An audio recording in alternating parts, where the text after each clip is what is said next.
안녕하세요. 저는 결혼한 지 2년 정도 된 30대 초반의 여자입니다.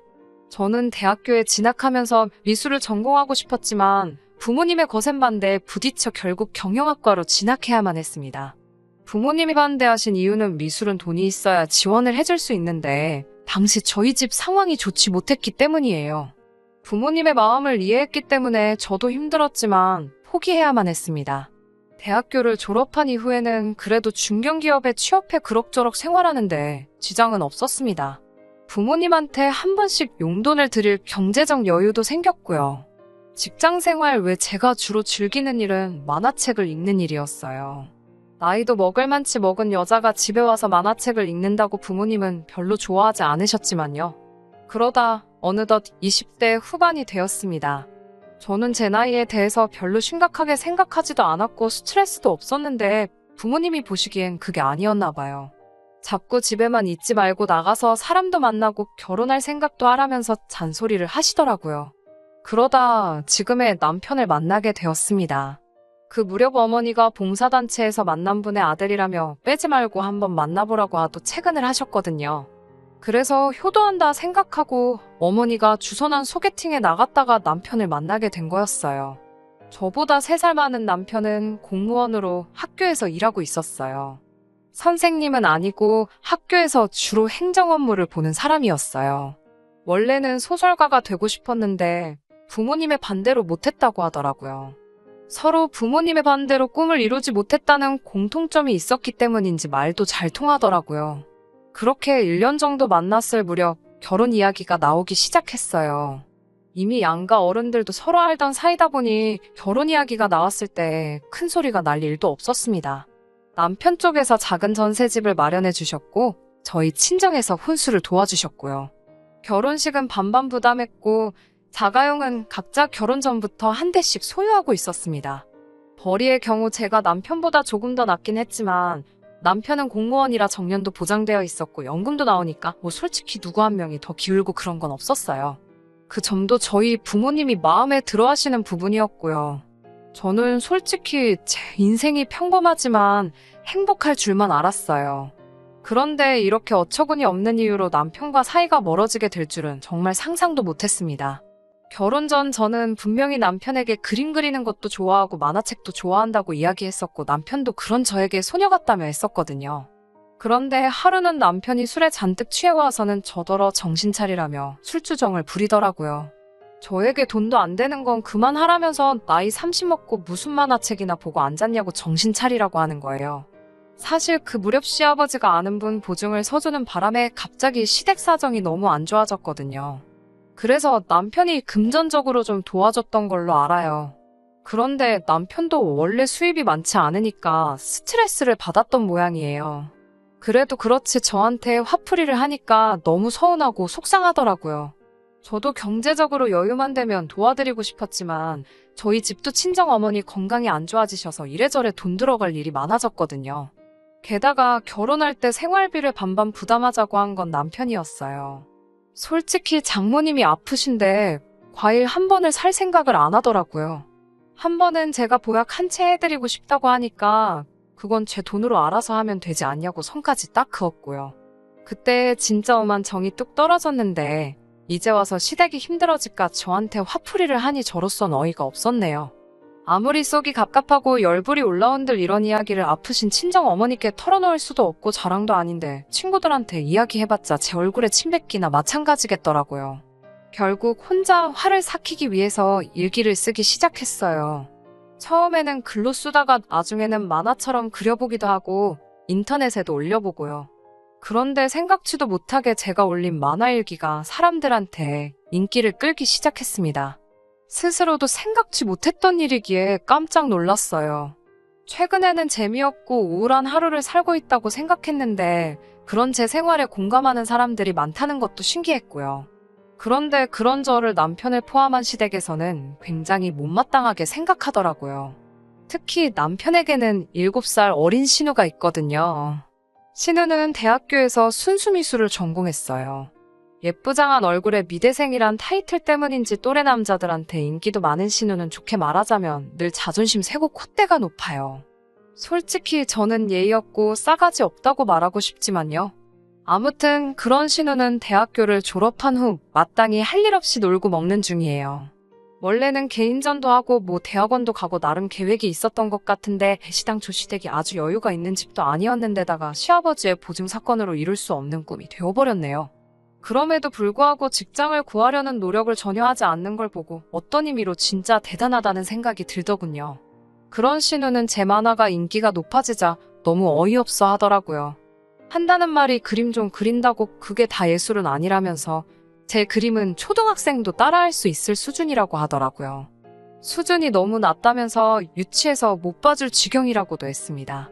저도 사람이니까 당연히 열받고 속상했지만 한참 어린 신우랑 말싸움해서 뭐하나 싶었어요. 애시당초 신우에게 인정받자고 그리기 시작한 것도 아니니 너는 떠들어라 라는 심정으로 내버려뒀어요. 남편 역시 그런 신우를 혼내기는커녕 틀린 말 하나 없다며 저에게 정신 차리라고 하더라고요.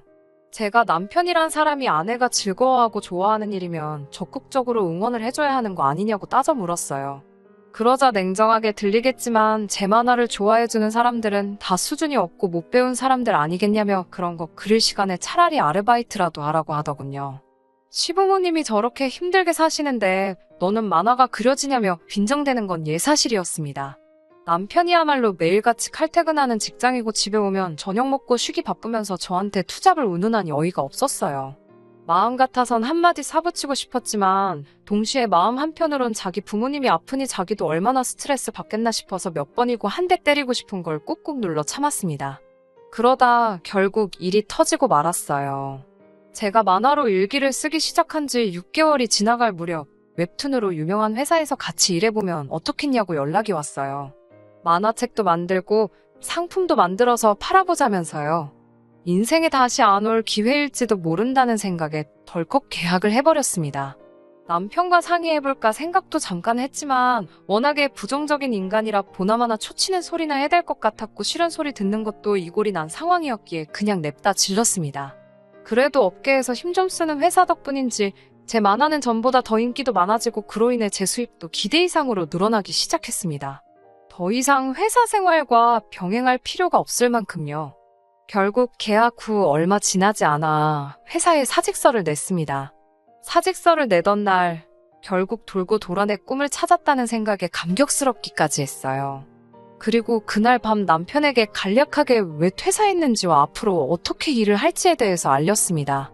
남편은 어이없다는 듯이 저에게 너는 어떻게 하면 남편 자존심을 깔아뭉갤까 고민하며 사냐고 따지더라고요. 저는 그게 무슨 말도 안 되는 억지냐며 그럴 거면 이야기 그만하자고 했어요. 남편은 네가 그걸로 한 달에 1,000만 원을 벌고 갔냐며 배가 불렀다고 노발대발이었어요.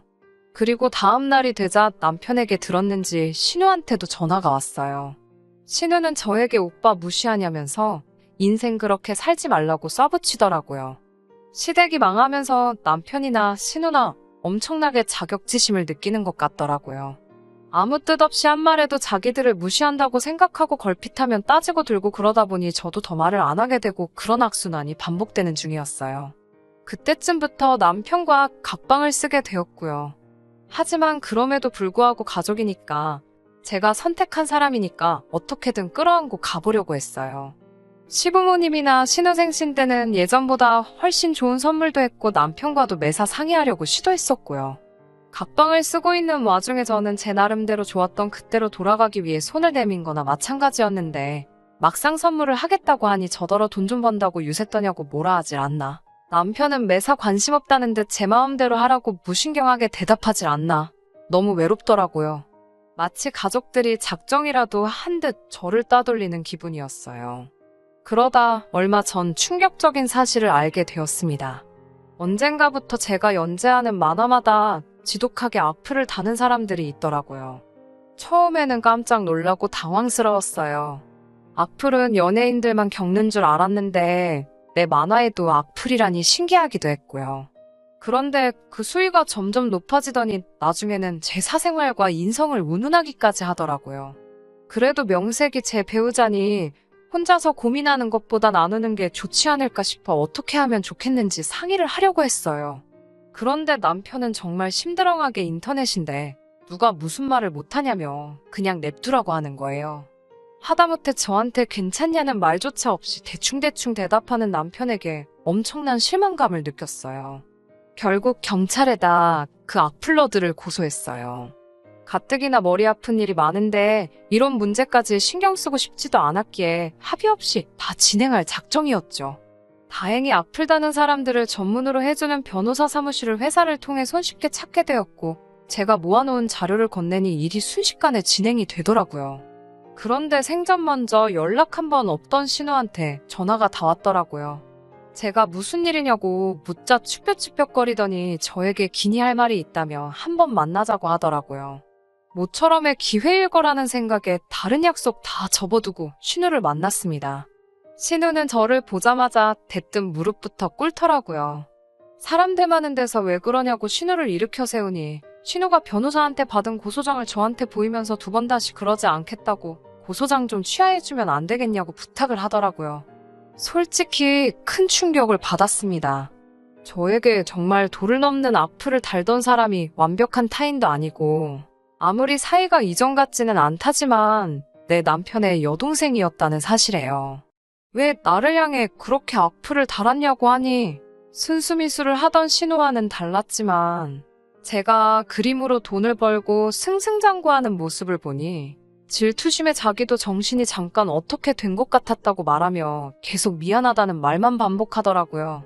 앞으로 자기는 취직도 해야 하고 하는데 고소당한 기록이 있으면 취직에도 당연히 마이너스 요인이 될 테고 당장 고소를 당해도 합의금 줄 돈도 없다고요. 솔직히 잘해보고 싶은 마음으로 용서를 해줄 수도 있었지만 너무 충격이 커서 그 자리에서 대답은 못하고 조금 생각할 시간을 달라고 말했어요. 밥이라도 먹이고 보내려고 하는데 계속 벌벌 떨면서 미안하다고만 하는데 그 모습 보면서 먹으면 저도 먹던 게 체할 것 같아서 그냥 보냈습니다. 돌아오는 길에 변호사님에게 전화를 드려 이 사실을 말했는데 변호사님도 쭈뼛거리면서 사실 안 그래도 이 이야기를 해야 할까 말까 하다가 말을 해준다고 하면서 저에게 악플을 남기던 사람들 중 또 다른 한 명이 다른 사람이 아니고 제 남편이었다는 이야기를 해왔습니다. 정말 충격적이었어요. 뒤통수를 망치로 세게 얻어맞은 것처럼 그 자리에 가만 서서 한참을 움직이지 못했습니다. 변호사님은 어렵게 입을 열어 혹시나 상담이 필요하면 이 사람과 한번 해보라고 하면서 개인적으로 친분이 있는 이혼 전문 변호사님의 연락처를 주시더라고요. 불난집에 부채질하는 것 같아 자기도 기분이 조금 그렇지만 변호사님이 아마 저였다면 자기는 이혼을 분명히 했을 거라고 결정은 제 몫이지만 그래도 실력 있는 사람하고 한번 이야기나 들어보는 게 좋을 거라고 하더라고요. 그렇게 그 자리에 서서 변호사님이 소개해주신 분과 한참을 통화하고 집으로 돌아갔어요. 그날 저녁에 퇴근하고 방으로 들어가려는 남편을 불러세워 이게 다 진짜냐고 어떻게 그럴 수 있냐고 하더라고요.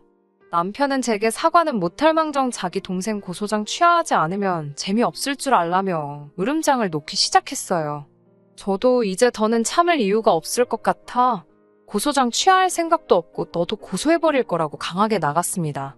남편은 컵 하나 먹지 않고 콧방구를 끼면서 배우자는 고소 못하는 것도 몰랐냐며 낄낄대더니 더 말하고 싶지도 않다고 방문을 닫고 들어가 버리더군요.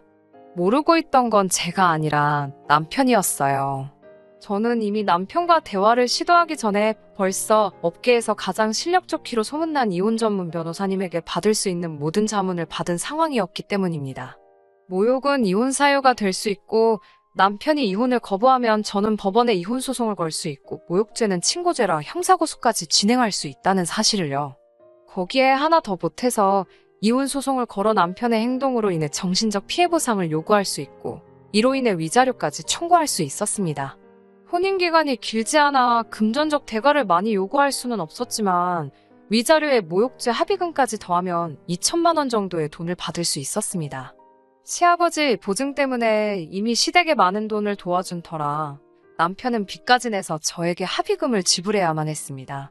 저에게 고소를 당한 이유로 공무원인 남편이 징계를 받지는 않겠지만 알아보니 고소당한 사실 자체만으로 품위 유지를 이유로 앞으로 승진해도 어려움이 있을 거라는 듣던 중 반가운 소식을 알게 되었어요.